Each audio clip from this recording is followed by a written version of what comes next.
I have cut cable TV out of my life and out of my family's life. Be gone! No longer are we paying too much money to the cable company for something that we really weren't watching to its full potential anyway. So I'm gonna tell you the 3 things we've had to do to get all of this done. That is hardware. Second thing is services. These things are very closely related. Finally, I'm gonna tell you if we actually saved any money doing this and has it been worth it. So hang on, strap in.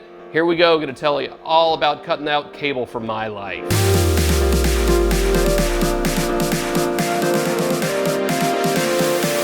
So there are a million different ways to cut cable TV out of your life with hardware, right? You've got set-top boxes. Out here in the living room, I'm actually using a LeEco X65 TV that they sent me to try out. And it has Android TV baked into it, and I love it. It's so good. And it's even better when it's actually baked into the TV, because now I don't really have to worry about changing boxes and what's where. I just go down through the menu and I can go to the over-the-air antenna channels. I can go back to any of the services I'm using, YouTube, whatever, and it's all just there in one interface. And that also means I have one fewer set-top box plugged in out here amongst all my other junk in the living room. So it's made it super, super simple. Change things up a little bit. I'm using an Apple TV in the bedroom. My wife uses Apple stuff mostly. I use Android stuff mostly, so we both get to use what we want to here. Apple TV is really good. I really like their user interface a lot. I love the screensavers. They're beautiful. Just these aerial shots are stunning.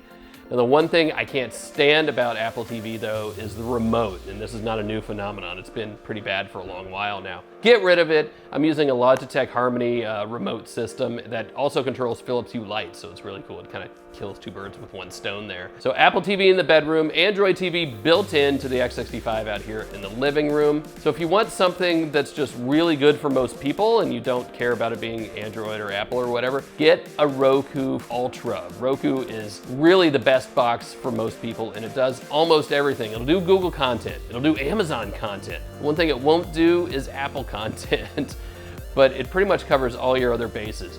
Hulu, Netflix, YouTube, you can cast to it through Chromecast if you want, PlayStation, Sling, all sorts of things, even a whole bunch I haven't even gotten to use yet, all baked into the Roku. So if you want your best bang for your buck, that's absolutely the way I would go. One final piece of hardware that's worth spending 30 or 40 bucks on is an over-the-air antenna. I went with the Wirecutter's recommendation. I've got a nice little one up in my window there, so you can get them for the interior, you can get them that go out on your roof, which is better. Higher and outside is always better. But this one's worked pretty well for me indoors, and it was really simple. It just sticks to the window. And that will pretty much cover the gamut when it comes to hardware. So I've got my streaming hardware, I've got my over-the-air hardware. Now let's go talk services. A whole bunch of new stuff out there. Sling, PlayStation Vue, the new YouTube Live, which is gonna be really interesting. I'm definitely gonna check that out when it comes out. But ultimately, we settled on PlayStation Vue. It had the right bundles of channels that we wanted. I think I'm paying $65 a month for it. And yes, you still have to deal with bundles. That hasn't changed. So PlayStation Vue, it's got, a menu, it's got guides, and you can see what's on. This is live TV. You don't miss out on that. And just kind of flip through like I always did. That hasn't really changed.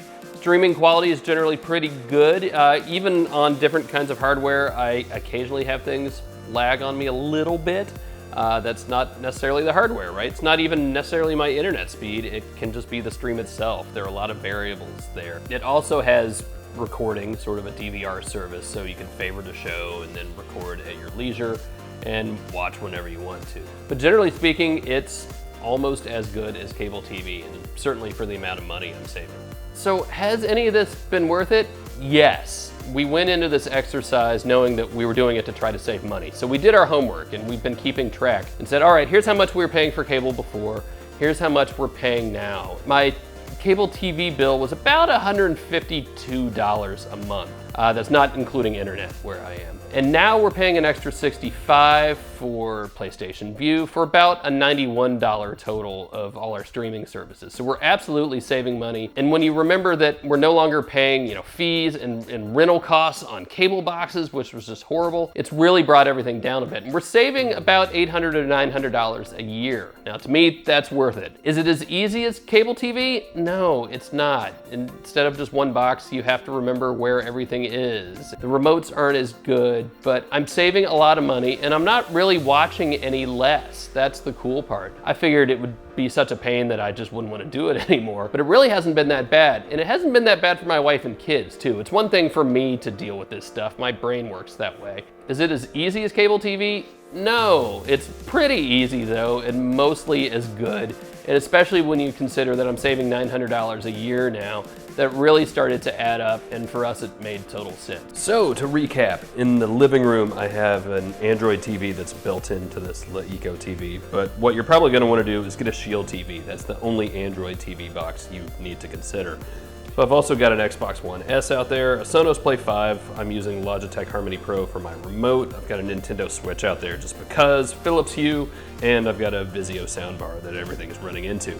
So in the bedroom, I'm using an Apple TV just on an older Samsung TV that I've got. Sonos Play 3 is back there, I'm using a Logitech Harmony Companion remote, and we've got Philips Hue. That's how we're cutting the cord. There are a million different ways to do it. If you got something I need to try out, let me know down in the comments. Be sure to subscribe. That's it. Thank you for coming to Modern Dad. We'll see you later.